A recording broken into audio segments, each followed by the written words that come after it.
right, welcome everybody to another episode of our Puget Systems live Q&A show.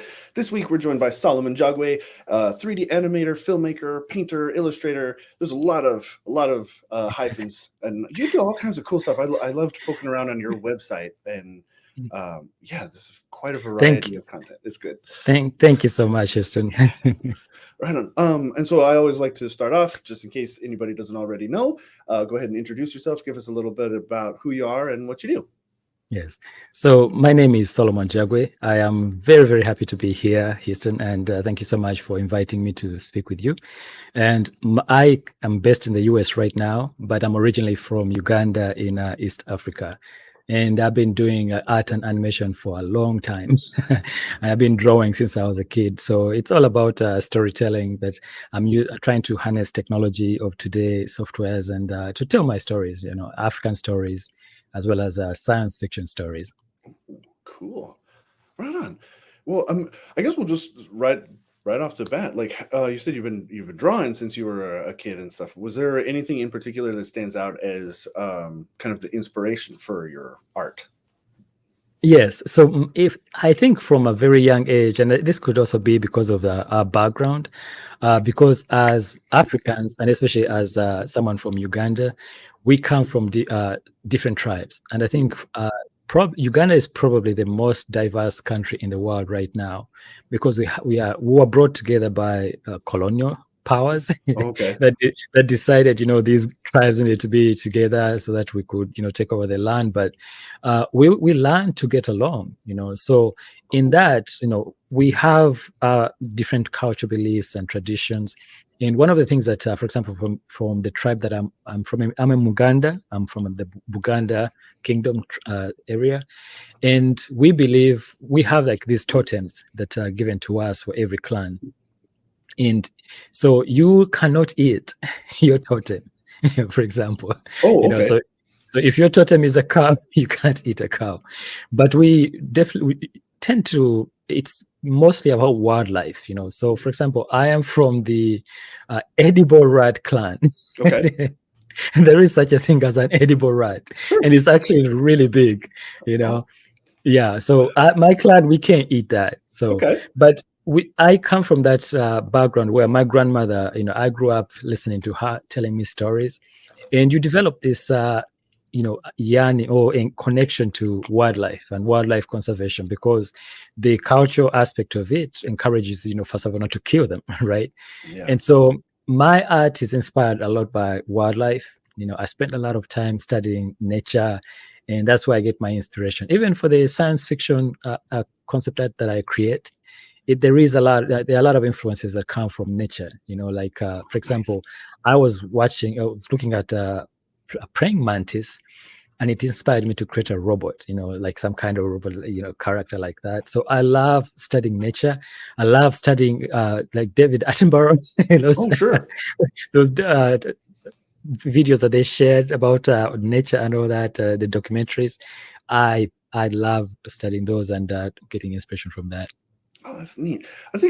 Honestly, I think a lot more industries could take inspiration from nature. There's a lot of just clever solutions that when nature knows what it's doing, and I feel like sometimes we don't really take the inspiration that we ought to from that.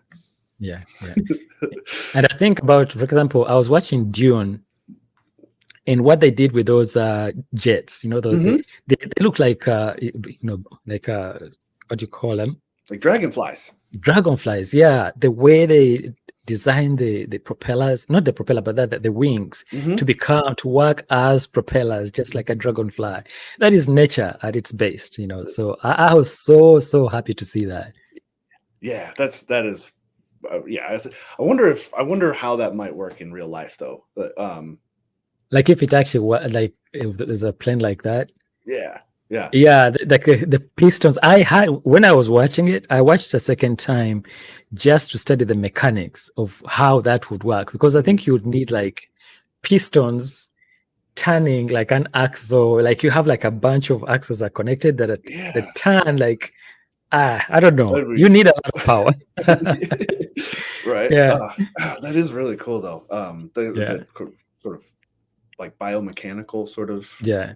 design. It's really, really cool. And I think they had to imagine some kind of power source to power those wings, because a dragonfly doesn't carry backpacks of, like batteries or anything, but it Right. flies forever, Yeah. in some kind of power source to power those those aircraft. Yeah. Oh, that's super cool. I'm curious too. So as I guess as you grew up and you got older and kind of well, as you grew up and got older, where I guess where did your I guess education take you? So coming to the US was one of those blessings that I never expected. I wanted to come to the US because I wanted to do a degree in fine art, and I wanted to do animation. I was interested in animation, but by the time I did schooling in Uganda, there was nothing to speak of when it comes to like training. You Okay. know, it was actually, I was on a plane coming out of Uganda Entebbe Airport on a Sabina flight, and I met a lady on that plane. Her name is Hazel Collins, and someday I'll be able to tell the full story. But she had a dream that she had to be in the same flight as me, and we connected at that same airport. But she turned out to become my benefactor. She paid for all my tuition. So I Wow. finished college without a single loan, Wow. But once I came to the US, I thought I was going to come to do painting, but on that flight from Europe, well, it wasn't Europe back then, but from flying from Europe to Boston, I saw this strange thing on the back of the, those little TVs in the back of the seats, Hmm. and I was watching that, and I knew it wasn't human, but it looked, three-dimensional. And at that point, I didn't even know what 3D was. I didn't know what I had seen movies. The first movie that I ever watched was First Blood. Oh, John, Rambo, right? yes, Yeah. Rambo, yeah. And we watched on a projector when I was in boarding school. Oh, cool. So Rambo wasn't sci-fi, because so when I was looking at, I knew it wasn't what I had seen in Rambo, right? Right. But so when I got to the school, I asked them, this is what I saw on this plane, and it really spoke to my heart. What was that? And they explained to me it was animation. And unfortunately, they didn't offer animation at that university. So I transferred to Maryland, and that's where I did an Associate of Applied Science with a concentration in art and animation. Cool. I did it for 2 years and interned at there was a defense contractor that was attached to the Pentagon in Virginia. So they hired me, they brought me in as an intern. And the responsibilities we had to create animations and vehicles, Humvees, guns and things like that, helicopters, to train soldiers. Oh, And at that time, they were doing some recruitment on campuses around the US. So mhm. you go to the table and they would give you, flyers so that you can join the Air Force or the Army, whatever. But they had an idea. They're like, what if we made a video game and we gave that video game away for free? Right. And so that's what the company I was working for did. We created it was called Real War. It was an RTS, and that's how I got into gaming. It was at that Oh, company. Yeah. neat. Oh, that's cool. Oh, and just before the stream, I looked up the Real War RTS. I wanted to kind of because I Yeah. remember when I was, I think, just going into high school. This would have been around Yeah. the year 2000. The Army made a game called America's Army for, I Right. think, similar Yes. purposes, and it was trying to convince kids to like join the Yeah. army and stuff. And I thought that was really strange, but I'm sure it worked a bit. They really put a lot of effort into that. Yeah, they did. And I Yeah. think, I mean, the rationale is that if you have these, young soldiers coming in, you go, of course, you're going to be sent to boot camp, but Mhm. look at what is happening now in terms of the drones, how Mhm. often they are used. So if a kid, or not a kid, but if a student has been playing flight simulator for a long time, it's going to be a natural transition for them to be a drone operator, Mhm. very, very natural. So I think that's what they were trying to do, is that if we immerse these students in these games, because when you are playing the game, of course, there will be like banners and posters, join the army, join the Air Force, it's like subliminal advertisement. Yeah. Yeah, that's what it was. Huh. Yeah, that's huh. Well, um So, I suppose not to date you or anything, but about at a, what about sorry, stumbling over my words. Oh, it's okay. At I'm what perfectly fine with that. at about what time, what year and stuff were you just getting started in animation? What was So I came to the US in 1996, okay? and I remember Jordan was still playing in the NBA at the time. So that was my first time to see Jordan on TV. Cool. And I was super, super excited. And so I graduated 1999, Hmm. and I've worked for the company that I joined. I think at the time it was called Cornerstone Industries. And I worked for that company for almost 8 years during that time. Yeah. All right, on. Nice. Well, so early on, what was I guess what was kind of difficult in the initial part of your education and learning? I think the toughest thing was joining, coming to the US as an African, Sure. and not knowing about the challenges a black man would encounter in the US. Because there was the school that I was at, the first university, they wouldn't even let me take honors English, because they said you have to go back to the basics. And I'd done literature, in A level, which is it's like secondary school in Uganda. Hmm. So I'd done I'd focused on history, economics, literature, and art. They call them like stroke art kind of thing. Okay. And so when I came to the US and they told me I had to do like beginners English, I couldn't understand why. And Yeah. so that combined with the challenges, because I think most people, when you're black, they think you're interested in sports. Mostly they don't see you as an interested in art and animation and things like that. So those are the things that were kind of tough to break into. Hmm. And I thought I was a human being, but you come to the US and you realize you're actually a black man. you know. Yeah. And so that to me was one of those eye-opening things, because every time I would apply for a job, of course they would ask you, are you do you speak English, kind of thing. And but you could see that other people didn't have the same qualifications, or rather they didn't have the same portfolio as you, and you were passed on. For Mm. me, that was one of the challenges, is that people couldn't look past my skin color to see what I could bring, to the table. And I think it's still going on now with I mean, it's getting better in terms of opportunities, but to see movies like Black Panther, I Yeah. think has been so heartwarming to me, because I come from a time when like movies with a black lead were kind of far in between. They were rare, especially as a superhero. You Hmm. know, so I think the Black Panther has been so inspiring to African storytellers and animators and filmmakers. And now when you go to Netflix, you're seeing more and more like Nigerian movies, movies from Kenya, South Africa, and things like that. So that is very, very encouraging. Yeah. Yeah. A good point. We were just talking about this just before the stream. Yeah. The variety of content, because in America, we'd like to think that we're very worldly, but really we're only fed like a very very thin slice of what is out there. And Yeah. as a single person, you can only consume so much content. But man, there is some really cool stuff coming from all different angles. But in Yeah. particular, some of what we might consider poorer countries and things like that. Yeah. And I want to take this opportunity, since it came up. Is there anything that you think people should check out that we wouldn't normally have been exposed to? Yeah. So I mean, there's Unique Studios. There's a company called Unique Studios, and the gentleman Oh, is actually based here in Maryland over here. And he has created like a series of comic books with superheroes, mm, and they made an animated movie as well. And I believe he's originally from West Africa as well, although okay. he's based here. And so it's companies like that that are breaking through and introducing African superheroes to animation and to the world.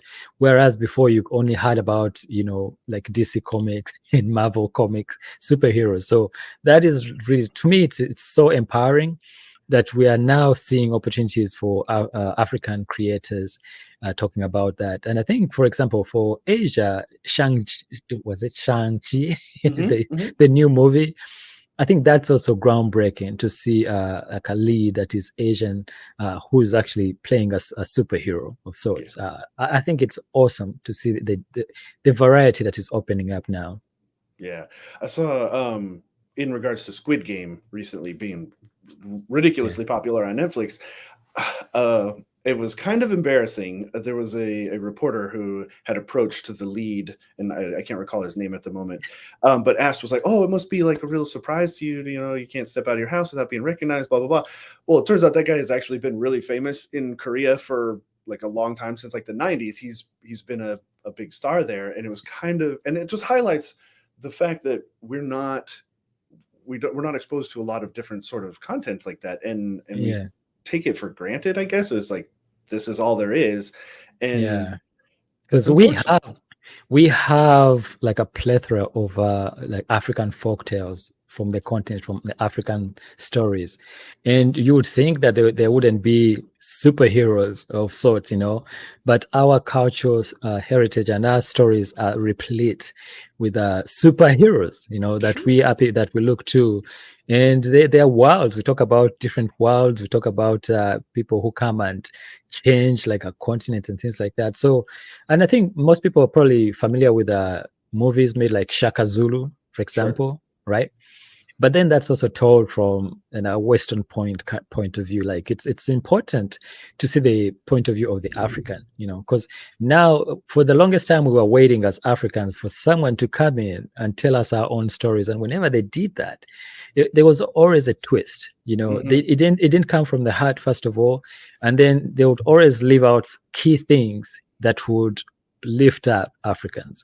And I think that's slowly changing. Whenever I see an African doing an animation, for example, it encourages me so much, because I know they're going to speak from their experience and not someone else's experience. And I think it's so important to give them opportunities to do that.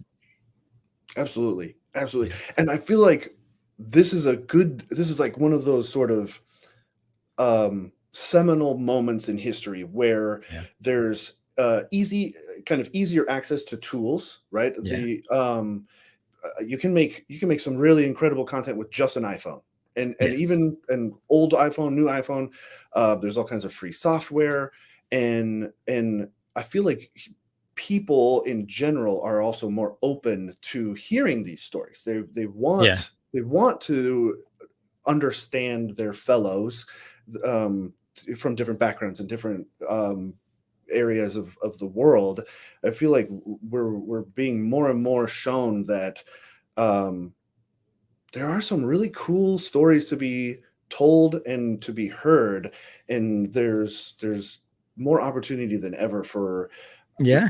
for people to get those out there, and it's really really Yeah, cool. and I have a friend of mine. His name is Lukman Ali, right? Mhm. So he and I, we've come from a long ways back, because I used to work with him in Uganda. I met him at there's a studio called Fenon Studio in Uganda, in Kampala, Uganda, and there's a gentleman called Steve Jane. He's the one that actually started that journey and inspired him. But Lukman Ali is an awesome director that has gone through that process of just harnessing the tools and then using them to create awesome films. So his film, The Girl in the Yellow Jumper, is Mhm. actually premiering on Netflix. It's the first Ugandan made film that's going to be on Netflix. The Girl in the Yellow Jumper. So, Oh, guys, if you get a chance, check it out. it's okay. yeah, and that's what you're talking about. That as more and more doors are opening, you're gonna see more diverse stories coming out of Africa. Oh, I'm definitely gonna check this out. Already it looks just the like the poster for this looks Yes. really, really cool. So I Yeah, posted a that link to is the on, and that IMDb is on so a I can very small. Yeah, that is on a very very tight budget. So imagine if we had, the kind of budget that you see in other, that other creators are given the opportunity to. So, I think as with more exposure comes opportunities for people to Mhm. see. Okay, this is really quality work, and if you're able to do it with such simple, on such a small budget, you can definitely do something better with a larger budget, and they can trust him with that. Yeah. Yeah, and I think it's important to highlight too that sorry, I want to phrase this right so that I can get my thought out correctly. It's important to highlight that if you have that idea, you don't have to wait till you get all this crazy fancy stuff.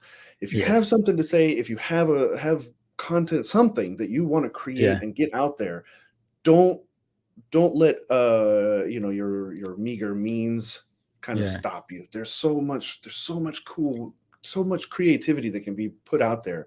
It doesn't, I don't know, it kind of comes to the concept of like, don't compare yourselves to like the big guys. Just get out there and, oh man, it's so cool. And also, and there was a message that I heard from, there was someone who was ministering, and harvest is going to be different from someone's seed time. Like when you plant, and in Africa, we're very familiar with agricultural terms, right? Mm-hmm. That someone else is going to plant a crop today. And by the time you come around, even if they were to plant a seedling for a tree, by the time they come, someone walks by and sees that tree has grown. And then you're at a stage where you have just sown your seed. You shouldn't compare yourself to other people because you don't know when someone's seed was put in the ground, right? And so it's important that, like what you're saying, is that don't compare yourself. Whatever you have, start with that. And I remember in 2009, I wanted to create there was a film called, it's called Galiwango Oblambwech. So it's about the mountain gorilla. And it's a sci-fi movie. And I remember wanting to capture the facial, performance. And I wanted to act as the gorilla. I also wanted to act as the wildlife ranger. But the technology wasn't there at the time. So what I did is I borrowed my wife's helmet, the bike helmet, and that's how I was able to make my head-mounted camera rig. I took my Android phone, mounted it, took my guitar stand, tore it apart, used some cables to tie it together, and that's how I was able to create the first head-mounted camera rig that I ever worked with. And I didn't have to wait for technology. And this is 2009, so between 2009 and 2012, right? Yeah.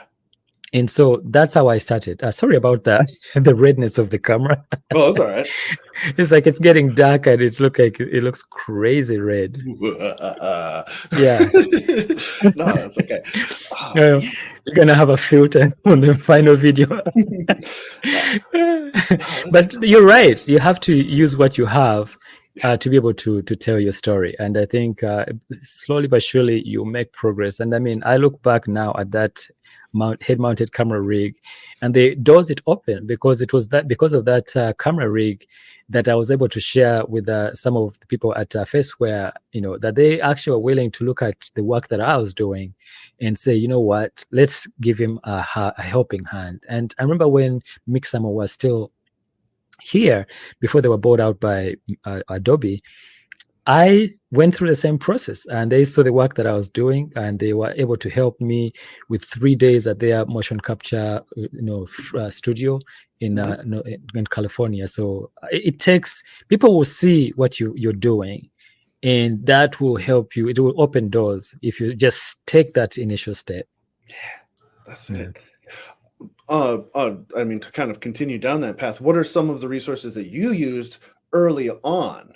Now you're got all these connections with these kind of bigger companies and stuff, but early on, where did you turn to for help early on?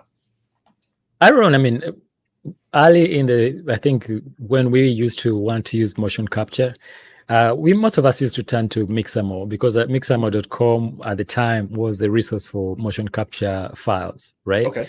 And so that's where we went. And short of that, I mean, I took the experience that I garnered from those 15 years in the gaming industry and leaning into mentors, people who have actually mentored me. Because I remember when I first started out, there was a classmate of mine. His name is Rinaldo Leon. I call him Ray Bomb. So he's the one that took me by the arm and said, Solomon, we have an opening at this company. I am doing classes right now, but come join us as an internship. You don't worry about the money, just come and get the experience. And he's the one that brought me through the door for defense contractor that I ended up working for 8 years. And he brought me in, taught me 3ds Max. And I remember we were at Montgomery College at the time, and Premiere Pro was in its earliest infancy. We used to have, so there was a 2D program that the professor asked us to use. It was a like frame by frame kind of animation. Oh, wow. But when Premiere came out, we were like, wow, Premiere, right? And so, and this is that 1999 before we graduated. So it was in its earliest infancy, but we were able to use it. And I actually have that video on my YouTube channel, my very first animation. I look back at it, I am embarrassed by it, but I am also very, very proud of it, because I remember what we did to get an A+. At the time, we had to struggle just to make an animation in Premiere. And so whatever you have, if you can start with that, just take that initial step. And the technology, and back then there was actually, YouTube came about in 2005, 2006. So there were no YouTube videos for us to watch, as animation students. There was nothing. I remember there was a website called 3D Toto. That's the one we used to go to for, there were web-based tutorials. You literally had to go picture by picture by picture and read the instruction and then do the lessons from that. So I think people are blessed now to have a plethora of videos. And actually that's one of the reasons why I have my YouTube channel, is because I remember how much I struggled back then. So what I do is, when I put up a video, I'm always thinking of someone out there who's trying to tell their story, but they don't have the tool, or they don't know a tool that could be helping them in their process of telling their stories. And I'm continuing to do that as much as possible. Oh, I like it. That's and yeah, that's huge. The fact that there's just so much more information available these days is incredible. I'm curious, what are you excited about for the future? Say from now to about maybe 5 years. From now to 5 years, I would love to have finished a whole season of the Adventures of Nkoza and Nansha, because that's been, dear to my heart. And I'm passionate about teaching children about their cultural heritage and their languages, because I think children need to know they have an identity, especially if you're an African who was immigrated, you're living in the diaspora.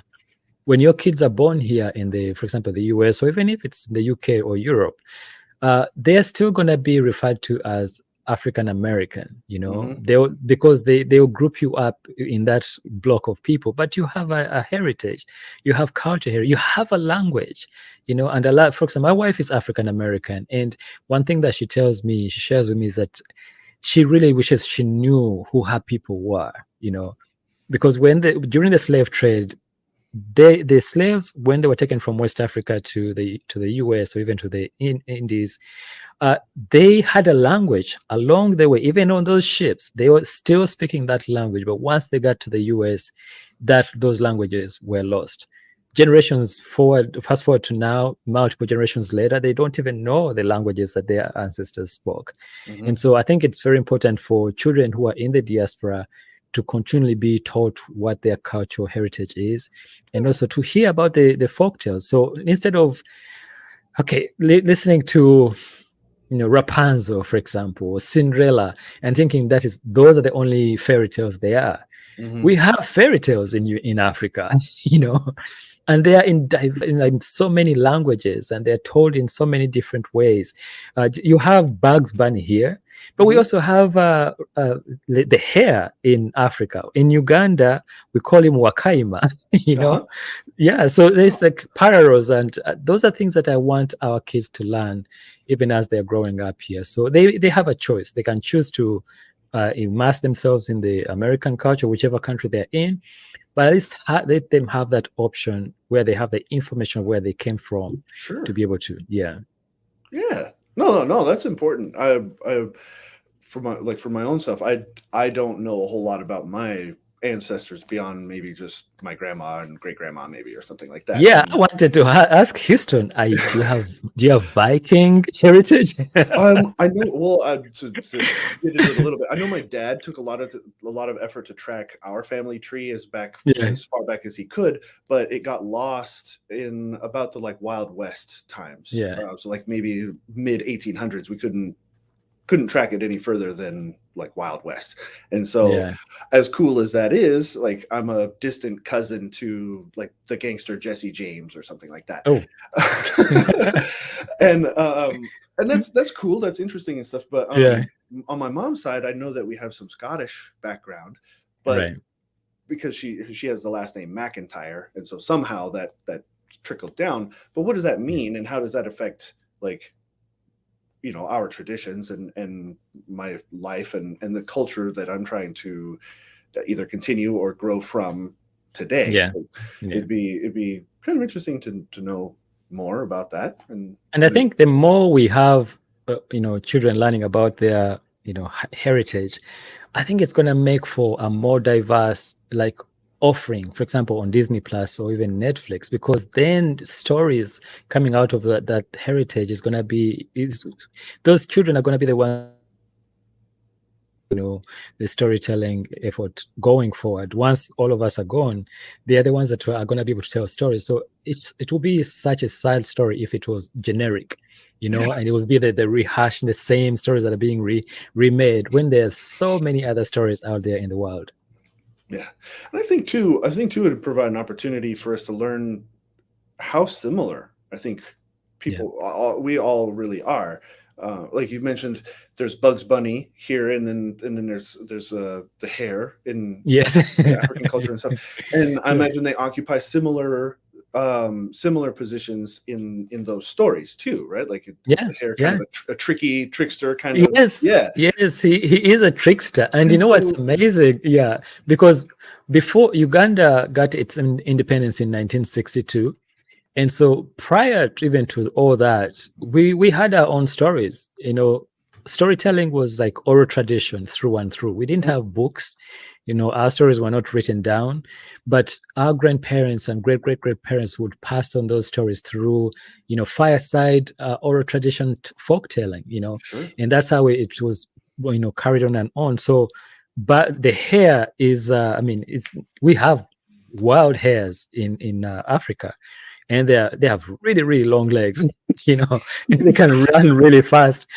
So I think our grandparents studied those animals, and they put together some stories to teach us some morals around the properties or like the characteristics of an animal. For example, there's a short film that we created.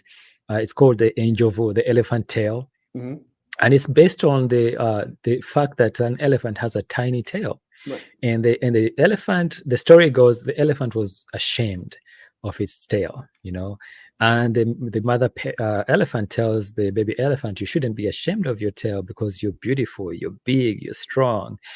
So you should appreciate the way you are created. But it's things like that, stories like that. When you share that with a child, it helps their self-esteem, to look at themselves different. Like, what? I am worth it. I am beautiful. Even if I am dark-skinned, even if I'm short, even if I'm tall, I am beautiful as I am. Yeah, I like that. Yeah. That's cool. I love that. It's good. It's good to. There just needs to be so much more positivity and bright stories out there. More of that. I think that's good, because to kind of lead toward another topic that we were talking about just before the stream, there's not a lot of that. There's a lot of push, or it seems, at least it feels like there's a lot of push to not really accept who you are, to kind of present this super polished and almost fake sort of presentation. I think and I think I was going through the MetaHuman Creator, and an idea struck me. I was like, it's gonna be so easy for people to create characters with this system, right? Yeah. And once it gets more mature and they add, more clothing, sunglasses, gloves, whatever, you name it, it's going to be so easy, for example, for a company that has like human resources, and they can easily go in and create a black character, to fit to full, like to fit their quota of, hey, we are trying to be representative, and so they say we have a metahuman who's black, therefore we don't need to hire a black employee, kind of thing.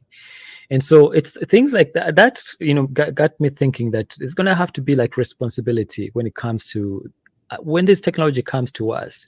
How do we use it, honestly, without depriving, people of color of opportunities, for example, because on the flip side, if you have a story and you want characters from different regions, it makes it so much easier for you, instead of hiring, an actor, for you to be able to go to the MetaHuman creator, make 10 people, and you're able to shoot a movie. It's going to kind of democratize filmmaking. Because I was here thinking, I wanted to tell the origin story of my kids series. Yeah. And so I created a grandfather using the MetaHuman creator, and I created 2 kids. Now, unfortunately, they don't have babies yet, right? So you can't have babies in MetaHuman creator just yet. So hopefully it changes. And I wish they had meta animals, so you could have pets. Sure. But that's the fact that I was able to create that short film in the space of about a week. It opened my eyes, and it's like, man, technology is catching up to a point where people are going to be able to tell their own stories, and they're able to be able to tell them authentically. So if you have an idea, that you want to pitch to Netflix or Disney Plus or whatever, it becomes much easier for you to create a character that you feel represents the person, the story that you're trying to tell, regardless of where you're from, the different backgrounds that you're from, how you're raised, how you identify as. You're able to create a character that then you're able to use to tell a story. And I think that's where the value comes in. Yeah. I'm very excited to see what more comes out of like metahumans and things like that. Yeah. Though I'm curious too. So the I guess with metahumans, and then Facebook changing their name to Meta, and then people throwing around the metaverse word a lot. NVIDIA has their Omniverse. There seems to be we're on this path toward a sort of Ready Player One sort of future. I'm curious your thoughts on that. Oh man. So I created a metahuman, and I had this VTuber, right? Yeah, the VTuber, and so he's a virtual character, and it was just a chance thing because I was working on a project that was supposed to highlight the actor co-characters that Reallusion makes, and out of it came this guy, that people were responding to really well. I was like, and then I watched Corey. He made Blue.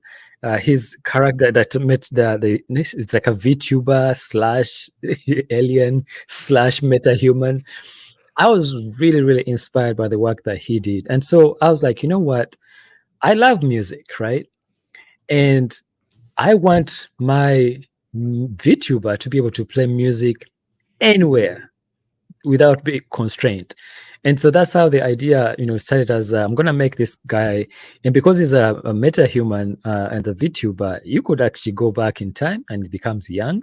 You can go fast forward when he's older and is reminiscing about his younger days as a hit maker, take him all the way back to being a kid as a young metahuman kid, bring him back to when he's a teenager, bring him back to, it's amazing what you can do with these metahumans. And for me, that's what opened my eyes. I'm like, oh my gosh, this is going to be so cool. And the fact that I was, the Unreal Engine made it possible for me to do this in real time without having to render anything. I was able to actually do it in real time.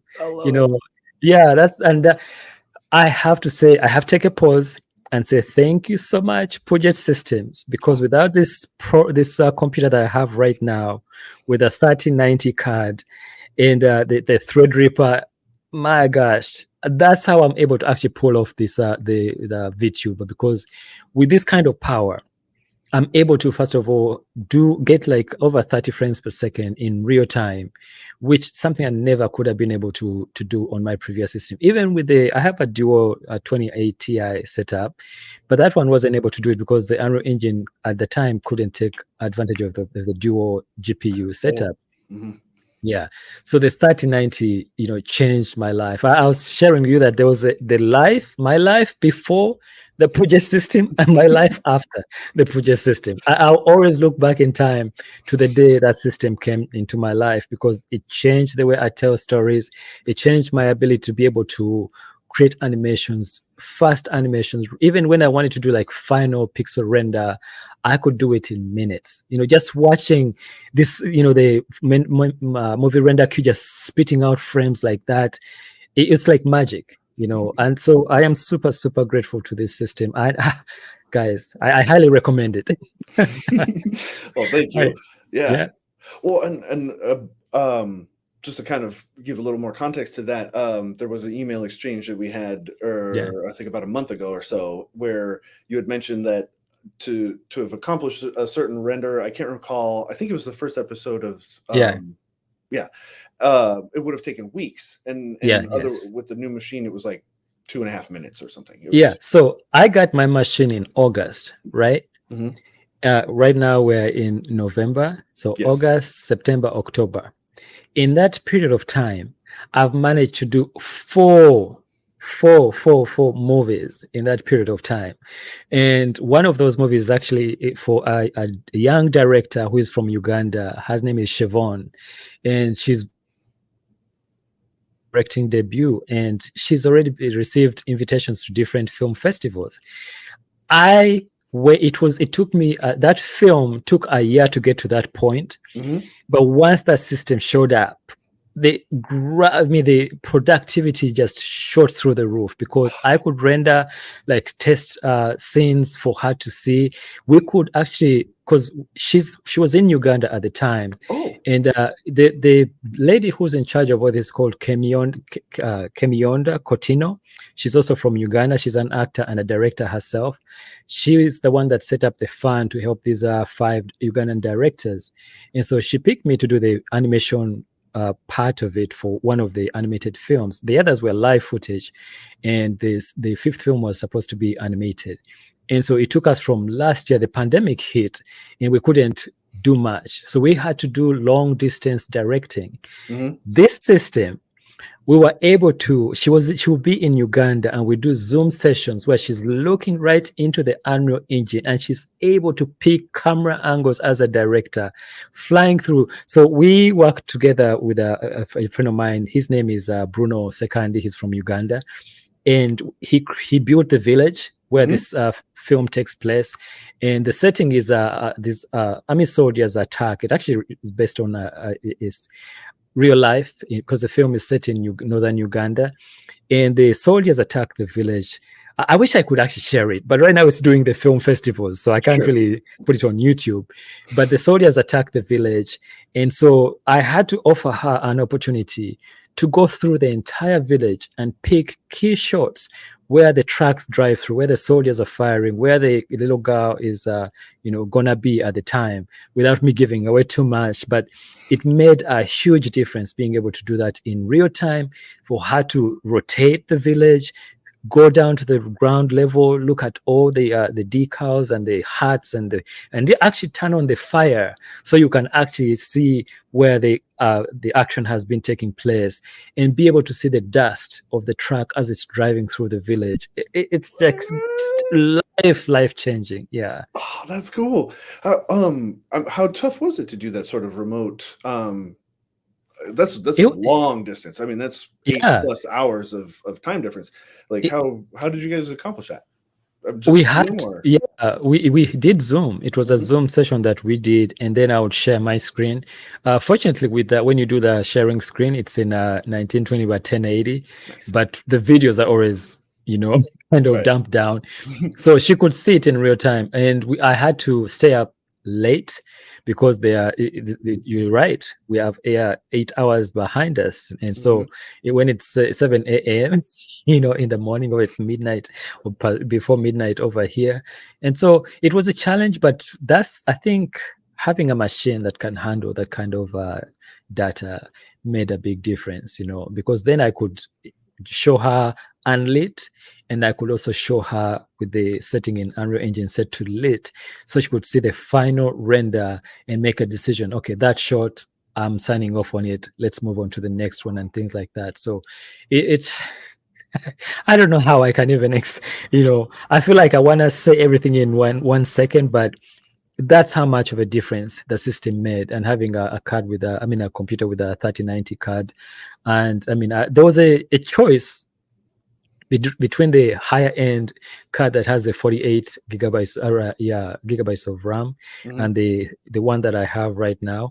But the tech team encouraged me that having the 3090 would actually, my system was customized especially for the Unreal Engine, right? Because I could have, had I said I work primarily in Maya or 3ds Max, my system would have been configured to work best in that environment. But what they made for me, what they sent to me, was customized so I could do the best work I could in the Unreal Engine. Yeah. Oh, that's super cool. That's exciting to hear. Just how I'm sorry, I'm having trouble thoughts to words. Just how enabling it was for, and I'm curious, do you happen to know, is there a way we could share? I know you were saying that the movie is making some festival rounds. Yeah. Do you know off the top of your head which ones? And do you know of a way that maybe we could share that? Let me talk with the director, and I'll send you the link so maybe people can go check out the next festival and they can see it. Yeah, I'd love to. But the director, the results, and so I was happy too, because I'd promised her that this film was going to look great. It took us almost a full year before I could actually live up to my my dream, her dream. It really was her dream. But I also, as when they task you to be the animator, you're essentially helping the director, especially for her, because this is her first film. I didn't want to mess up, Sure. I wanted her to be proud of it, but I also wanted it to open up doors for her. And clearly it's doing that. And I think for that, I am extremely grateful. Oh, that's super cool. Yeah. I like, again, it just helps to get more exposure. It gets people to see new ideas and stories, new ways of seeing the world. And that is super cool. I've always loved that about the internet, even as a kid. I was playing games with people from around the world, but then just learning more about it, like just how different places are. And I think it's really good for everybody to be exposed to different ways of thinking. And also, what was really awesome is that this was an opportunity for a Ugandan female director to be able to put her name, out there in the world, and for her story to be told. And I think me coming alongside to help her and being enabled or helped along by Puget System. So Puget System essentially helped me achieve the goal that she wanted to achieve. And now she's able to live that dream. And hopefully we get to see more work from her and more female directors as a result. Yeah, absolutely. Yeah, I'm excited. I love the time of history that we're in right now, where the barrier to entry is so much lower than it ever has been. You don't need the approval of, not to put too fine a point on it, but you don't need the approval of a bunch of old white guys to get your content out there. You can just there's so many ways of getting your idea in front of so many different kinds of people. And there's really nobody there to stop you but the audience. Like you just put it out there and people either like it or they don't, and you can almost instant feedback. You can change things and iterate so quickly. Oh, it's so exciting. You're right, because I think you're right, Houston, because I think being able to when the technology catches up, and I think I was sharing this a little bit because I was studying James Cameron when he made Avatar, and it took him more than 10 years to bring that film to life, and the technology hadn't caught up to his dream. What a time to be alive right now, because I was looking at, we're talking about Matt Workman and the work that he's doing with Vicon systems and all that, and even seeing the different motion capture suits that are coming up on the market. Unreal Engine 5, it's amazing to see the Mandalorian being, created with the Unreal Engine and being able to turn something around in a pandemic. It's incredible. I think we're living in a really awesome time. Yeah, I agree. And you mentioned Matt Workman, just another great example of somebody who took some very basic stuff. Yeah. And he's like, I have this idea. I know I can do it. All I have are these weird kind of different bits and pieces. And he put it all together and really just cobbled a bunch of stuff together that wasn't really meant to work together. And now I think it's been 3, 4, 5 years he's been crunching away at this stuff, and now look at where he is, and then the industry as a whole too is just and think about Gabriella and Winbush, and JS Films, and like all these guys that are harnessing the technology as we speak. So awesome, man. It's very exciting. It's a big explosion of content, all kinds from all different angles too. It's so neat. I'm really excited to see more applications like you were using with MetaHuman, making like this virtual avatar in real time. That's you and your face kind of making that stuff work and everything. That's going to be super cool. I have some ideas that are brewing in my head, so you're definitely going to see more stuff. And with the way this system is making it possible for me to, just dream big, because you can dream, because I grew up in a village in Uganda, deep in Masaka in Bia, because I used to look up at the sky and I see planes flying. I would ads, but you don't know until you get close to it, and then you get in the plane, and then you it can take you places. That's how I feel with technology, because I have this dream, but now I have the tools to make it, to bring it to life. Things that I never had 10 years ago, things that software that wasn't here. So it's amazing that we are living in this time, and I encourage people out there that no matter what the idea is, just do something little every single day, something little towards that dream. Because I had these dreams, but all I did was I started with sketches. I started drawing, and then from drawing to doing some previews, and then from previews to finally the Unreal Engine came around the corner, and I'm like, oh, wait a minute, they're metahumans. I can actually use that to bring them to life, and they use that to pitch to somebody. I was going to share with you. I almost forgot. Just recently, I think it was last week. So the metahuman the VTuber you were asking about. Yes. So he was invited to speak to a group of business people in the UK. So he got his first gig as a virtual character. And so I dressed up in a motion capture suit, and they introduced me. They played the music video first, which is no metahuman, no cry. And then the host, Anime, asked me, so tell us about that music video. And so I showed up as the metahuman, talked about how big a hit it is in the metaverse, and the metahumans are mad, with me because I said no metahuman, no cry, kind of thing. So it was amazing. And of course, the response was awesome, because people were interacting. They were asking the metahuman questions, the VTuber, and I was able to answer in real time. They were able to see me responding, and then I asked questions back, so it doesn't come off as pre-recorded. So it was incredible, because here I was as a virtual character, something that I'd created, just as an idea, getting hired and getting paid to do a job as a virtual character. So the opportunities are there for the metaverse. I love that. Just even the way you were talking about as a him, as an entity on its own, separate from yourself.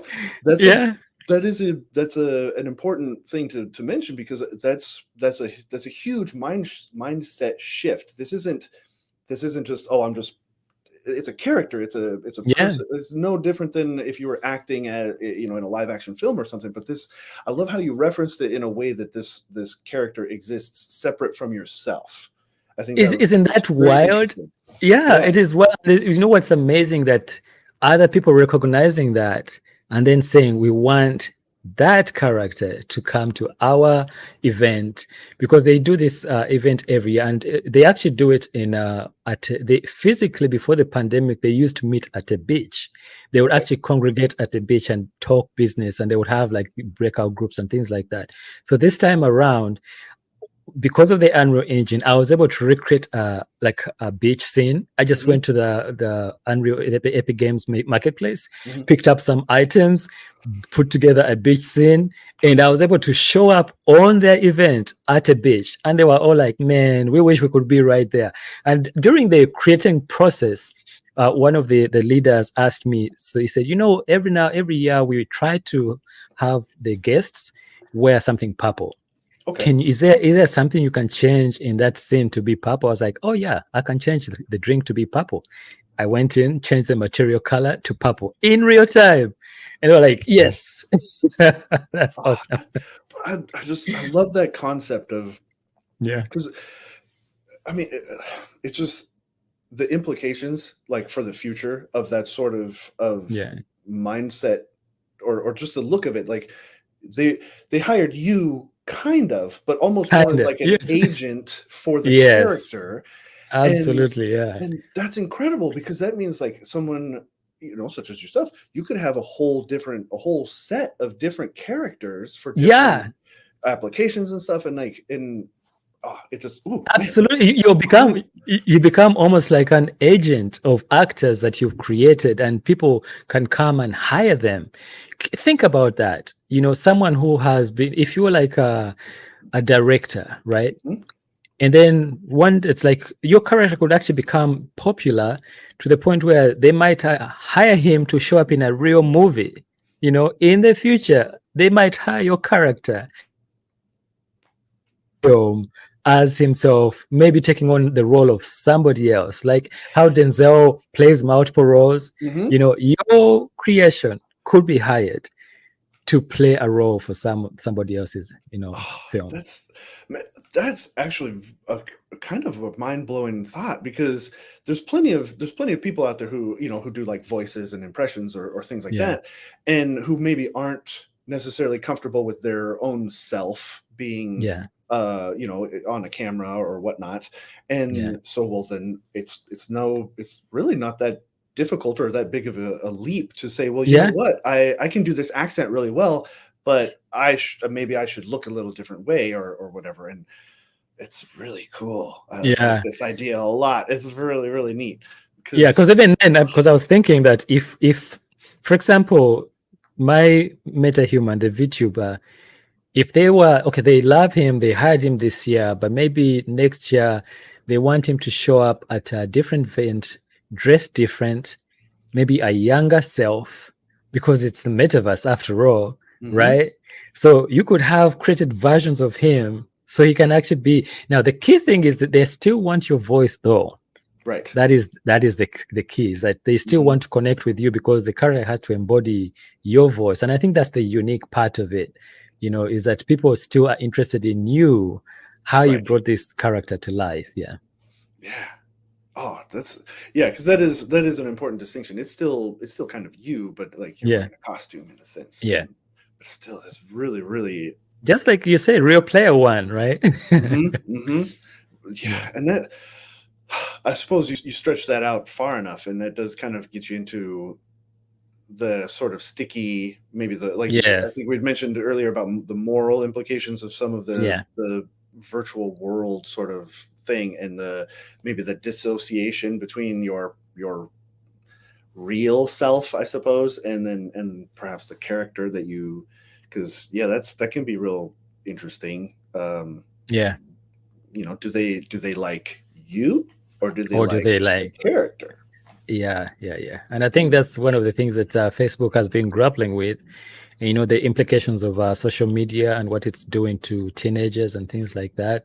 So there are real world issues that are going to have to be dealt with. And as a storyteller, I feel like I have a moral responsibility to use the technology wisely and responsibly, so that there's no abuse. And I mean, there's always going to be, just like there's the dark web, there will be people who are going to use it for all kinds of things. But I think it would be awesome if we self-policed. And at some point, I don't know, maybe there will be like a union for meta humans. That would be funny. That will be neat. But no, I do think generally, just like the internet as a whole, there are some terrible uses that people, have twisted this technology to accomplish.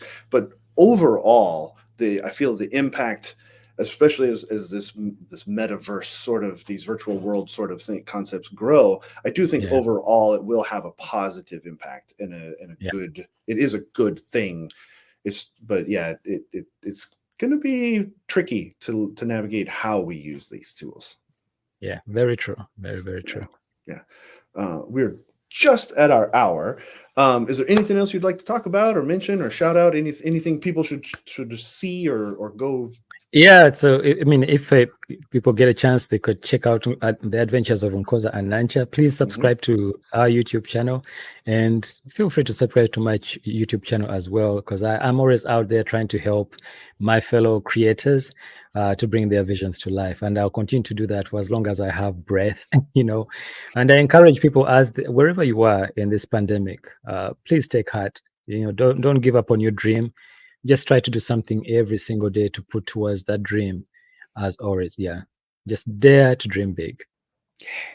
Yeah. Well, awesome. Well, thank you very much for taking time out of the day to join us. This was a really good talk. I really enjoyed talking with you today, Solomon. Thank you. Thank you so much, Houston. I truly appreciate this. And thank you to the entire Puget Systems team. Absolutely. And I'm super stoked. I'm keep an eye on your website and your YouTube channel and everything. You're doing some really cool stuff.